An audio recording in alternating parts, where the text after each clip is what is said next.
오늘은 하나님과 동행하는 요셉이라는 제목으로 잠시 말씀을 살펴보겠습니다. 하나님께서는 백성들, 즉 자기의 백성들을 선택하셔서 구원하시고 또 구원의 과정은 매우 험난하고 우리 인생에 있어서 어려움이 있을 때마다 하나님이 직접 개입하셔서 너는 내 아들이다, 내 백성이다 선택하시는 장면으로 우리는 구원의 여정을 이해할 수 있습니다. 그리고 구원하신 이후에는 하나님께서 너는 내 아들이라고 하는 부분을 그의 삶에 있어서 드러나게 하는 삶, 그런 부분을 창세기 12장에서부터 걸쳐서 창세기 마지막 50장까지 그런 부분을 쭉 설명해 나오는데 오늘 그런 부분으로 한번 말씀을 살펴보도록 하겠습니다. 창세기 12장에는 하나님께서 아브라함을 선택하시죠. 그리고 그의 아들 이삭과 야곱의 인생을 통해서 하나님이 구원시키는 백성들이 어떠한 삶을 살아가는지를 설명하고 있습니다. 그 부분을 잠시 요약드리면 하나님은 우리 인간들이 실수하고 또 잘못하고 하나님을 떠나도 하나님이 급기야 찾아가셔서 너는 내 백성이다 구원하시는 장면, 즉 우리 인간들이 스스로 구원할 수 없지만 하나님이 개입하셔서 하나님의 역사로만 구원이 이루어진다는 것을 설명하고 있습니다. 그리고 야곱은 12명의 아들들로 인해서 그의 삶이 투영되는데 야곱의 삶을 우리가 돌이켜보면 정말 하나님의 백성답게 살았다? 그런 장면은 별로 나오지 않습니다. 그런데 그 중에 그의 아들 한 사람 요셉이라는 인물이 바로 하나님의 백성답게 사는 장면으로 자로 드러납니다. 창세기 37장에 야곱은 자색옷을 그의 요셉에게 입힙니다. 물론 르우벤이 장자인데 그 자색옷을 입힘으로 인해서 마치 장자권이 요셉에게 있는 듯한 모습으로 드러나죠. 요셉은 또 꿈을 꾸어서 그의 형들이 그에게 절을 하는 듯한 그러한 모습을 그가 형들에게 말을 하자 그의 형들은 요셉에게 고난을 줍니다. 그리고 그 고난을 받았던 요셉 바로 장면 뒤에 38장에는 유다라는 사람이 등장합니다. 그리고 성경은 38장을 또 덮습니다. 39장서부터 요셉이라는 인물을 통해서 결국 48장, 49장까지 이스라엘 백성들을 구원할 뿐 아니라 그 당시 세계의 중심지였던 애굽 전체를 구원하는 하나님의 백성들이 전 세계를 구원하는 장면으로 요셉의 인생을 그리고 있습니다. 요셉의 인생은 창세기 39장에 이렇게 등장을 합니다. 여호와께서 요셉과 함께 하심으로 그가 형통한 자가 되어 또 그가 형통한 자가 된 모습이 그의 집 주인이 그가 형통한 자임을 알아봅니다.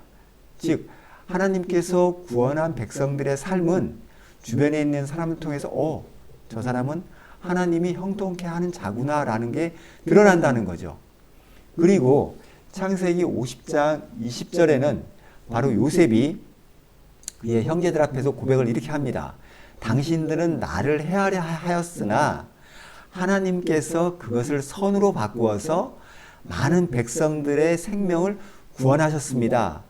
즉 당신들이 나를 미워하고 나를 죽이려 했던 것은 오히려 하나님께서 그걸 전화 위복시켜서 많은 백성들을 구원하려는 하나님의 뜻 안에 있었기 때문에 당신들은 죄책감을 갖지 마십시오 라고 그들을 다 품어 안는 바로 예수님께서 그의 삶의 어떤 모습이었다라는 것을 이 요셉을 통해서 성경은 보여주고 싶었던 거죠. 그리고 아까 말씀드렸던 것 중에서 38장에 숨겼던 그 유다라는 인물은 저희가 나중에 살펴보게 될 텐데요. 그 유다에 대해서 야곱이 축복해주는 장면이 이렇게 등장합니다. 유다야, 너는 내 형제의 찬송이 될지라 내 손이 내 원수의 목을 잡을 것이요 내 아버지의 아들들이 내 앞에 절하리로다. 아까 제가 좀 전에 말씀드렸던 요셉이 꿈꾼 장면, 형들이 요셉에게 절하는 장면이 이 유다가 바로 그 축복을 대신 받아서 다른 형제들이 유다에게 절하는 장면으로 이 장면이 드러냅니다. 즉 유다가 왕이 돼서 어떤 통치권을 갖게 될 것이라는 하늘의 통치권을 갖게 될 것이라는 장면을 암시해주고 있는데요. 역대상에는 이런 장면이 나옵니다. 역대상 5장 1절 2절에는 르우벤이 원래 첫째 아들이어서 장자를 받아야 되는데 그 르우벤의 장자권이 요셉에게 넘어가죠. 그리고 그 2절에는 유다가 형제들보다 뛰어나고 주권자가 되어서 장자의 명분은 요셉에게 있었는데 그 장자의 명분이 유다에게 넘어가는 듯한 그런 그림으로 성경이 그려집니다.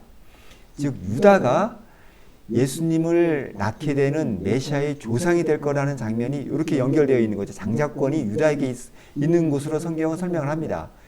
결국 마태복음 1장 3절부터 이어지는 유다는 예수님의 족보는 이렇게 연결될 거라는 장면이 그 창세기에 설명해 놓고요.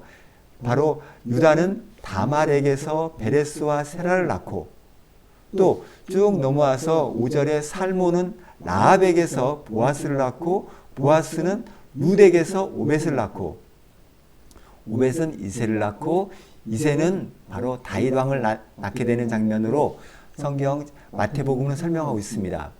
결국 왕권을 넘겨주는 그러한 장자권이 원래는 요셉에게 있었던 것처럼 되어 있지만 유다가 그 왕권을 받게 되고요. 주권을 받게 되고 그 유다에 의해서 바로 다윗을 낳게 되고 다윗은 이스라엘의 왕이지 않습니까? 그리고 이제 나라가 분리된 다음에 그런 이제 또 어려움이 겪게 되지만 결국은 그 다윗 왕에 의해서 예수 그리스도가 탄생되는 장면으로 이어집니다.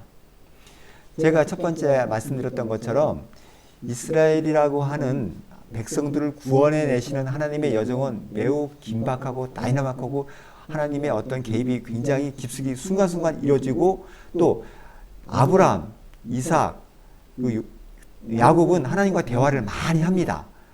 그러나 요셉이라는 인물은 하나님하고 대화를 했던 장면은 안 나오고 그냥 하나님께서 그의 삶을 형통하게 했다.